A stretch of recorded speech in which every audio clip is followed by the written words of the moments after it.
From Upper Michigan Source, this is Friday Night Fever on Demand for Friday, October 6th. I'm Mike Ludlum.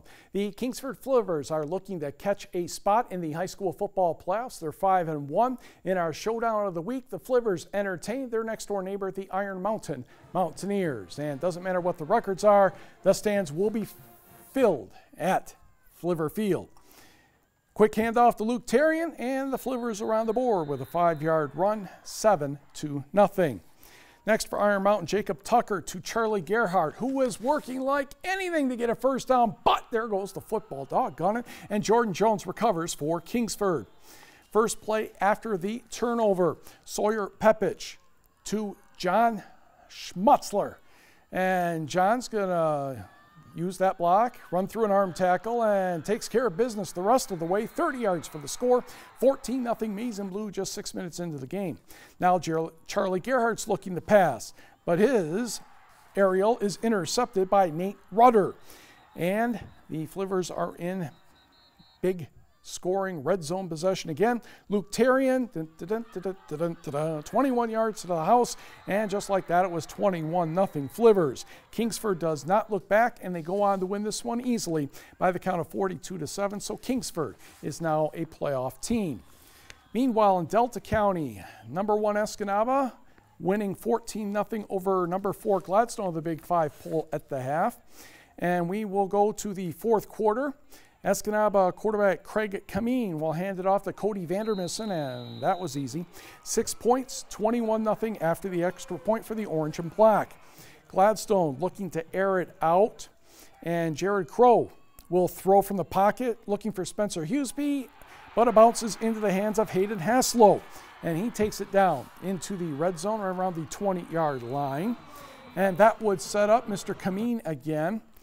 And he is looking for Scout Wonder, and Scout says, whoa, he's prepared to put on the brakes and cuts upfield and scores to make it 28-0 Escanaba. And Escanaba clinches a playoff berth with a 35-14 win over the Braves. Meanwhile, at the Superior Dome, Marquette against the Lakeland Thunderbirds of Wisconsin. Oh, Ethan Martish doesn't get the punt snap. It actually is Jacob Johnson to Adam Genshak for about a 17-yard gain, first down on the 25. Next play, quarterback Brendan Caskey juggles the snap, quickly finds Ethan Martish, and hello! That would be Drew Gale on the lateral, and Marquette is on the board again. 14-0, worse still in the first quarter. Not anymore, though. Second quarter, Austin Wanty readying the punt, but fluke. He ends up kicking his teammate Connor Nicholas in the leg. Ryan Houle falls on the football, and everybody thinks he's a hero. Well, he's in the right spot. Drew Gale gained about 17 yards on the first play. He scores from 3 yards out in the second play. He had 5 scores on the night, and Marquette flies past the Thunderbirds, 55-6. On the scoreboard, woe be the team that has to play Menominee after a loss. That would be Sault Ste. Marie, and the Maroons won 42-14. The Westwood-Ishpeming game was canceled due to the tragedy at Ishpeming involving a student athlete a few days ago. To Norway, Newberry taking on the Norway Knights. Norway number 1 in the Little 5 poll, third quarter. Josh Plant looking to throw for the Knights. Can't find anybody. Tyler Blakely shakes the ball out. Brandon Christensen recovers it, and the Indians are in scoring position. Handoff to Jeff Rahilly, who jumps into the end zone, and the Indians have a 21-7 lead. Then Plant pitches to Mitchell LaGrave. He will get a first down near the 5-yard line. A couple plays later, Josh Plant does it himself, and the Newberry lead has been reduced to 21-14. Norway would get the ball back, looking for a tying score. Plant hands to Jake Dolford. He is taken down by a host of tacklers, and boop, there goes the football. And Newberry's Jeff Rahilly will come up with the recovery. A few plays later, Newberry's George Severns looking for Alex Henry. And Alex will not only make the catch, but yes, he gets into the end zone. 28-14 Newberry, and Newberry hands Norway its first loss of the year by that score of 28-14. It was homecoming at Negaunee, and the Miners were taking on Manistee. 20-0 second quarter, Jason Waterman on the keeper, and this will be good for a first down on the Emeralds' 6-yard line. Next play, Mr. Waterman looking to pass. he will spot Luke Skews hovering at the goal line for the touchdown, and 27-0 after the extra point. Manistee can't get anything going on offense, and the Emeralds have to punt back to Negaunee. This is known as mistake number 1. Guess who got the ball? Boing. Drew Duchesne. Well, he's had 3 special teams touchdowns in the past couple of games, and guess what? Drew not only returns this one about 65 yards for a touchdown, he returned the kickoff to start the second half for a touchdown from 70-plus yards, and the Miners roll to a victory 42-8. That's 4 wins in a row after 3 losses to start the season. Let's go to Gwynn. That's Grant Hokinson scoring for Hancock early on, a 7-0 lead. Gwynn responds. Tucker Taylor, the inside handoff, and going outside. He is going to go deep in the Bulldogs' territory before it takes a couple people to bring him down inside the 20-yard line. Seth Aho would take it in from there. 2-point conversion, no good. Hancock still leads 7-6. Then Colton Solani to Alex Nordstrom, and he is going to turn the corner and take it all the way to the house, and Hancock regains the lead by the count of 14-7. Bulldogs ball again. Hokinson will fumble, and Roy Hamilton will make the recovery for Gwynn. Seth Aho would go into the end zone to tie the game at 14 after the 2-point conversion, but literally and figuratively, the lights went out after that, and Hancock pulled away to win this one, 56-32.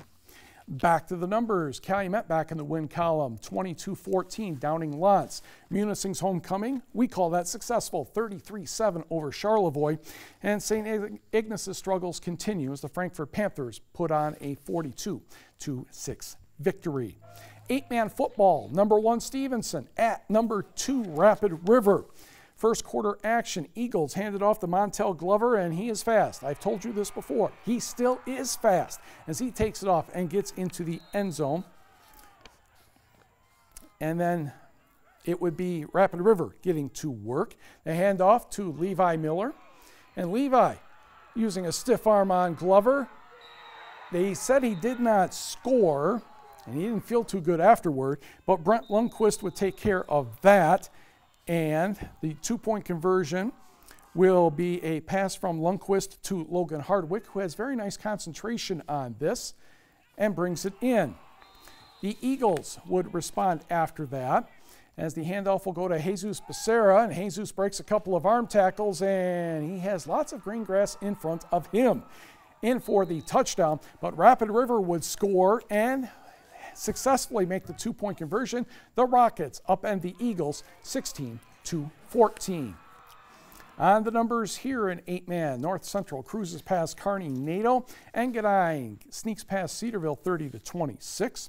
We did not hear from Prelston and Brimley, but I had been hearing that Brimley won the game. Pickford no trouble with Onaway 75-8, and Rudyard easily over Charlton Heston 72-6.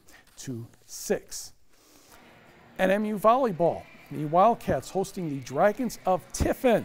Pick up the action in the 3rd set. Oh, a nice rejection there by Sarah Keene. NMU leads the 3rd set 16-10, but Tiffin won the first 2 sets. For Tiffin, Jenna Huffman with the kill. Wildcats still up 18-11. Huffman had 11 kills. Jamie Hogaboom will set Madison Whitehead, and that one's not coming back. She had 13 kills. Cats lead 20-14.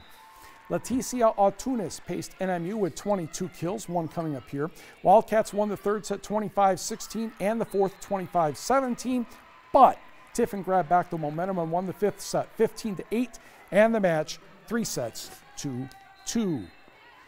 On the scoreboard, Michigan Tech, a winner over Ashland 3-0. Macaulay Peterson 16 kills for the Huskies. Davenport blanked Lake Superior 3-0. Men's soccer. Northwood scores on a penalty kick in the 81st minute, and the Timberwolves edge Northern 1-0. In GLIAC women's tennis, Grand Valley State turns back Michigan Tech 7-2. College hockey, Lake Superior State had 4 power play goals. NMU had 2. The Lakers beat the Wildcats 5-3 in Grant Potulny's debut as NMU coach. Joe Shawn's Michigan Tech Huskies, 6-3 victory over Union. Joel Lesperance had goals number 4 and 5 in that game, and those proved to be very nicely done. Western Michigan over Ferris 6-1, and Notre Dame defeated Alabama Huntsville 5-3. Also in volleyball, Finlandia split a couple matches yesterday. They defeated Maranatha Baptist 3-1, but lost 3-0 to Simpson College. College football on a Saturday. Ashland at NMU, 1 o'clock start. Michigan Tech on the road at Northwood, also a 1 o'clock start. And Robert Morris of Peoria, which probably means Illinois, taking on Finlandia, 1 o'clock at McAfee Field. UP Girls Tennis Players of the Year and other accolades have been announced. In Division I, Taylor Gauthier of Escanaba is the Player of the Year. In Division II, it's Marissa Ackerman of Munising. In fact, Marissa has also been named the Michigan Army National Guard Performance of the Week person for her successful tournament in Division II and the way she's played all season.